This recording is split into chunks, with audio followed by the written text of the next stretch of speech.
عباس ستانکزی امریکا او ګاونډي هیوادونو د افغانستان هوایي حریم نقض کړی. د بهرنیو چارو وزارت سیاسي مرستیال د امریکا او ګاونډي هیوادونو له لوري د افغانستان د هوایي حریم پر نقضولو نیوکې وکړې. د بهرنیو چارو وزارت سیاسي مرستیال د کابل په دشت برچي کې د محرم د 10مې یا عاشورا ورځې د لمانځنې په مراسمو کې د وینا پر مهال وویل چې د ګاونډیانو او امریکا بې پیلوټه الوتکې باید د افغانستان پر فضا ګزمي ونه کړي. د زیاته کړه تاسې وینئ چې زموږ پر فضا بهرنۍ بې پیلوټه الوتکې چې حتی امریکایي نه دي او زموږ د ګاونډیو هیوادونو دي ګرځي. موږ تر اوسه هغه حالت ته نه یو رسېدلي چې د دوی مخه ونیسو ځکه موږ ته هیڅ نه دي راپاتې. ښاغلی ستانکزی زیاتوي اسلامي امارات له ګاونډیانو او د نړۍ له ټولو هیوادونو سره د ښه تعامل غوښتونکی دی.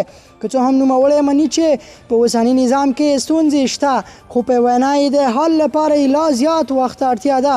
ښاغلی ستانکزی داسې مهال د افغانستان پر فضا د نورو هیوادونو د بې پیلوټه الوتکو د ګزمي خبره کوي چې تر دې مخکې د دفاع وزارت د سرپرست په ګډون د اسلامي امارات یو شمېر نورو چارواکو هم د هیواد د هوایي حریم پر نقض نیوکې کړې وي.